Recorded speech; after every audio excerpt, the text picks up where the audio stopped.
안녕하세요. 책 읽어주는 강사장입니다. 오늘은 천연대 합성 똑소리 나는 비타민 선택법 계속 읽어드리겠습니다. 지난번에 비타민이 병을 치료할 수 있을까? 그 중에 인체는 그런 합성 물질을 유용한 기본 영양 단위로 인정하지 않고 오히려 외부 물질로 인식해 면역계에서 공격을 하기 때문이다. 여기까지 읽어드렸습니다. 이어서 그렇다고 해서 합성 비타민이 증상을 완화하지 못하거나 치료 효과가 없다는 인상을 주지는 않는다. 실제로는 그 반대 현상이 일어난다. 꼭 치료가 되고 있는 것처럼 보이는 것이다. 혈액에 합성 물질이 다량 들어가 인체는 해당 물질에 대한 감수성을 상실할 뿐만 아니라 면역 반응이 일으킨 스트레스까지 관리해야 하는데도 말이다. 합성 비타민을 장기간 복용한 치료 프로그램이 거의 성공한 경우가 없는 것은 바로 이 때문이다. 겉으로 보이는 증상이 나아졌다고 해서 건강해졌다고 단정 지을 수는 없다. 성공적으로 증상을 없앴는데 얼마 뒤에 병이 재발하는 경우가 많은 것이 그 증거다. 어째서일까? 질병의 원인을 제대로 치료하지 못했기 때문이다.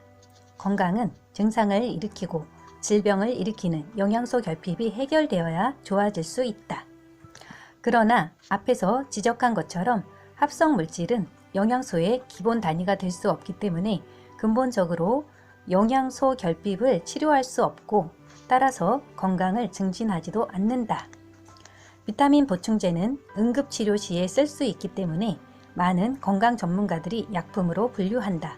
당연한 일이다. 합성 비타민은 사람이 추출해 만든 화학 물질로 약품과 비슷하다. 반면 천연 비타민은 합성 비타민과 전혀 다르며 약으로 분류할 수 없다.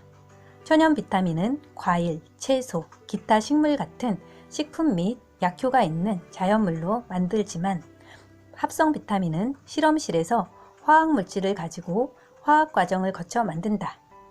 천연 비타민은 제조 과정에서 분자 구조가 흐트러지지 않고 다양한 보조인자들과 시너지 효과를 내기 때문에 영양소 결핍으로 생긴 질병을 치료하고 건강을 유지해 준다. 유용하고 효과적인 영양소의 기본 단위인 것이다. 소제목 합성 비타민과 천연 비타민은 이렇게 만들어진다. 제약회사의 약품이 그렇듯 합성 비타민 역시 실험실에서 화학물질을 조작해 만든다. 제약회사가 전매 특허를 낸 제조법은 만들고자 하는 비타민의 분자 구조를 흉내내도록 고안된 방법이다. 제약회사는 화학물질들을 어떤 식으로 조작해야 약품이 되는지를 잘 안다. 내가 이런 말을 하는 까닭은 합성 비타민은 전적으로 화학물질을 이용해 만든다는 것을 강조하고 싶기 때문이다. 합성 비타민의 원재료는 천연이나 유기농일 수도 있다.